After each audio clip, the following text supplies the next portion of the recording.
നമ്മുടെ manifestation power ഏറ്റവും കൂടിയ സമയം അത് ഏതാണെന്ന് അറിയാമോ? ഈ സമയത്ത് നമ്മൾ ആഗ്രഹിക്കുന്ന കാര്യങ്ങൾ എന്തും വളരെ എളുപ്പത്തിൽ നമുക്ക് നേടാൻ അല്ലെങ്കിൽ ആകർഷിക്കാൻ സാധിക്കുന്നതാണ്. ഈ ഒരു സമയത്തിൻ്റെ പേരാണ് ബ്രഹ്മമുഹൂർത്തം എന്ന് പറയുന്നത്. രാവിലെ 3:20-നും 3:40-നും ഇടയിലാണ് ഇതിൻ്റെ സമയം എന്ന് പറയുന്നത്. അന്നേരം ഇതിൻ്റെ പ്രത്യേകതകളെക്കുറിച്ച് നമുക്ക് നോക്കാം.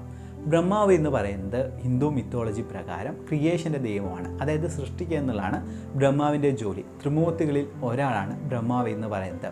മറ്റു മൂർത്തികൾ എന്ന് പറയുന്നത് വിഷ്ണുവാണ്. വിഷ്ണു സ്ഥിതിയുടെ ദേവനാണ്. അതോടൊപ്പം തന്നെ ശിവൻ എന്ന് പറയുന്നത് സംഹാരമൂർത്തിയായിട്ടാണ് കാണുന്നത്. അതായത് ബ്രഹ്മാവ് എന്ന് പറയുന്നത് ഈ ലോകത്തെ സൃഷ്ടിച്ചു എന്നുള്ളതാണ് പറയപ്പെടുന്നത്. അതേപോലെ തന്നെയാണ് നമ്മൾ ലോ ഓഫ് അട്രാക്ഷൻ ഉപയോഗിക്കുന്ന സമയത്തും ചെയ്യുന്നത്. അതായത് നമ്മളെ ഇമാജിനേഷൻ പവർ കൊണ്ട് നമ്മുടെ സ്വപ്നങ്ങൾ നമ്മൾ മെൻ്റൽ ഇമേജായിട്ട് ക്രിയേറ്റ് ചെയ്തിട്ട് അതിനെ റിയലായിട്ട് നമ്മൾ മാനിഫെസ്റ്റ് ചെയ്യുക.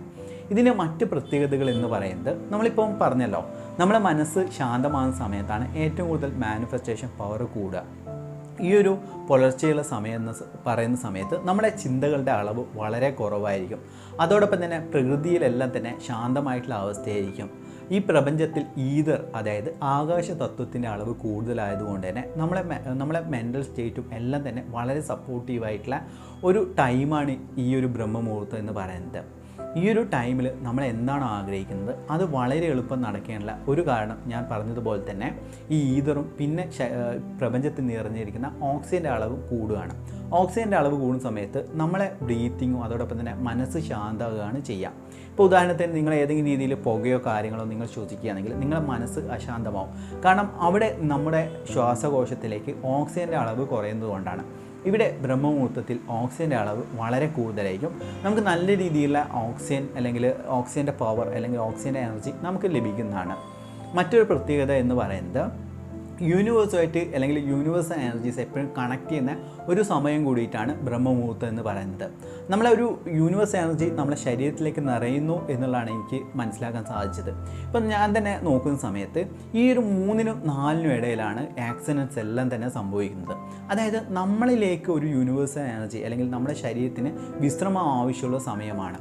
അതായത് എന്താണ് ഈ പുരാതനമായ യോഗിമാരും അല്ലെങ്കിൽ ഋഷിമാരും എല്ലാം ചെയ്തതെന്ന് പറയുന്നത്, ഈ ഒരു സമയത്തെ കൃത്യമായ രീതിയിൽ അവർ പ്രയോജനപ്പെടുത്തിയിട്ട് അവരെ സ്പിരിച്വൽ ഗ്രോത്തിന് വേണ്ടിയിട്ടാണ് ഉപയോഗിച്ചത്. ബോധോദയം അല്ലെങ്കിൽ എൻലൈറ്റ്മെൻറ്റ് എന്നുള്ള രീതിയിലുള്ള കാര്യങ്ങൾക്കാണ് ഋഷിമാരും യോഗിമാരെല്ലാം തന്നെ 3:20 മുതൽ 3:40 വരെയുള്ള സമയം ഉപയോഗിച്ചത്. അതിൻ്റെ പല കാരണങ്ങളുണ്ടാവും. അതായത് യോഗയും കാര്യങ്ങളും അനുഷ്ഠിക്കുന്ന വ്യക്തികളാണെങ്കിൽ അവർ പറയുന്ന പിംഗള നാഡികൾ ഏകദേശം സമമായിരിക്കും. അതായത് ഇടത് മൂക്കും അതോടൊപ്പം തന്നെ വലത് മൂക്കിലൂടെയും നമ്മുടെ പ്രാണൻ കൃത്യമായ രീതിയിൽ പോകും. അല്ലെങ്കിൽ നമുക്ക് ഇപ്പം ചെക്ക് ചെയ്യുകയാണെങ്കിൽ നമ്മുടെ ഇടത് നോസിലൂടെ ചിലപ്പോൾ ശക്തമായ രീതിയിൽ ശ്വാസം പോകുന്നുണ്ടാവും, വലത് ചിലപ്പോൾ അടഞ്ഞിരിക്കുകയാണ് ചെയ്യുക. അല്ലെങ്കിൽ രണ്ടും ബാലൻസ്ഡ് ആയിരിക്കില്ല. നേരെ മറിച്ച് ബ്രഹ്മമുഹൂർത്തത്തിൻ്റെ സമയത്ത് നമ്മുടെ ഇടയും പിങ്കളയും ഏകദേശം സമമായിട്ടും അതോടൊപ്പം തന്നെ അവിടെ സുഷുമ്ന നാഡി ഉണരുകയും ചെയ്യും എന്നുള്ളതാണ്. ഈ സുഷുമ്നയിലൂടെയാണ് കുണ്ടലിനി എന്ന് പറയുന്ന ഊർജ്ജം പ്രവഹിക്കുന്നു എന്നുള്ളതാണ് യോഗയിൽ പറയപ്പെടുന്നത്. അതായത് ഇവിടെ നമ്മൾ നോക്കുന്നത് ഈ 2 നാഡികളും നമ്മൾ ശാന്തമായിട്ട് വെക്കുകയാണെങ്കിൽ, അല്ലെങ്കിൽ അതാണ് അനുലോമ വിലോമ പ്രാണായാമത്തിൻ്റെ പ്രത്യേകത എന്ന് പറയുന്നത്. ഞാനിവിടെ പറഞ്ഞു വരുന്ന കാര്യം എന്ന് വെച്ച് കഴിഞ്ഞാൽ, നമ്മൾ ആ ബ്രഹ്മമുഹൂർത്തത്തിൻ്റെ സമയത്ത് നമ്മൾ ആഗ്രഹം അതായത് വിഷ്വലൈസേഷൻ ചെയ്യുന്ന സമയത്ത് വളരെ എളുപ്പം നമുക്ക് നടക്കുന്നതാണ്. ഇസ്ലാമിൻ്റെ കാര്യം കൂടി പറയാൻ വേണ്ടിയിട്ട് ആഗ്രഹിക്കുകയാണ്. എൻ്റെ നാട്ടിലെ ഒരു ഉമ്മ ഉണ്ടായിരുന്നു. കുറച്ച് പ്രായമുള്ള സ്ത്രീയാണ്. നല്ല തേജസ്സാണ് അവരെ മുഖത്തുണ്ടായിരുന്നത്. അതായത് അദ്ദേഹം രാവിലെ സുബഹി നിസ്കാരം എന്നാണ് തോന്നുന്നു, ഏകദേശം 3 o'clock 4 o'clockൻ്റെ ഉള്ളിലുള്ള ഒരു നിസ്കാരമായിട്ടാണ് ഞാൻ മനസ്സിലാക്കുന്നത്. അതായത് അദ്ദേഹം പറഞ്ഞൊരു കാര്യമുണ്ട്, ആ സമയത്ത് ഞാൻ എന്താഗ്രഹം പറഞ്ഞാലും അള്ളാഹു കേൾക്കുന്നുള്ളത്.